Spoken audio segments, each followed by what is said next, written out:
Il est rentré dans le salon avec sa copine et il lui dit qu'il faut s'asseoir. Un jeune garçon restait derrière le divan en train de lui montrer un papier. Elle a lu le papier et elle a refusé de s'asseoir sur le divan rouge. Le mari était en train de lui dire qu'il faut s'asseoir ici, que c'est sa maison, mais elle refusait. Le mari lui dit qu'il faut s'asseoir, qu'il vient après. Après le départ de son copain, il y a un esprit qui était en train de crier dans la maison et la fille a commencé à chercher. L'esprit qui criait. Elle a cherché derrière le divan, elle n'a pas trouvé ça. Elle vient s'asseoir sur le divan et l'esprit continue toujours de crier. Elle demande où est la chose qui crie et elle reste à genoux pour chercher. L'esprit sous le divan, elle n'a pas vu ça. Elle commence à avoir peur et elle s'assoit encore. Elle s'est levée encore pour aller chercher l'esprit derrière les rideaux. Mais elle n'a pas vu ça. Elle est allée à la cuisine, elle n'a pas vu ça. Elle revient s'asseoir sur le divan. À peine le copain est revenu dans le salon avec une boisson empoisonnée en main, il était en train de demander à la fille pourquoi elle ne s'est pas assise sur le divan rouge. La fille lui dit que c'est ici qu'elle a choisi de s'asseoir.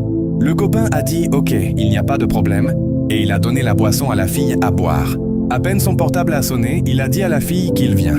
La fille a gardé la boisson en main sans boire. Quelques minutes après, elle a trouvé un homme pas surpris à côté d'elle-même et elle a dit « Seigneur » et elle pose la question à l'homme « Pourquoi il lui a refusé de s'asseoir sur le divan rouge ?» L'homme lui dit qu'il y a un esprit qui est dans le divan. La fille a dit qu'il n'y a rien dedans, qu'elle ne voit rien dans le divan.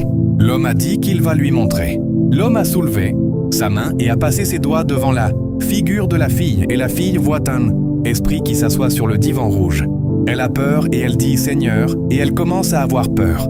Elle se lève pour fuir et devant la porte, elle a vu l'homme devant elle.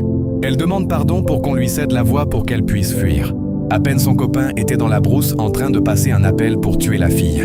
Elle veut passer par une autre porte et l'homme a dit non, il faut passer par l'autre porte. La fille est partie ouvrir la porte. En ouvrant la porte, elle voit l'homme attaché avec une banderole devant la porte. Elle s'est rapprochée de l'homme et elle a détaché la banderole.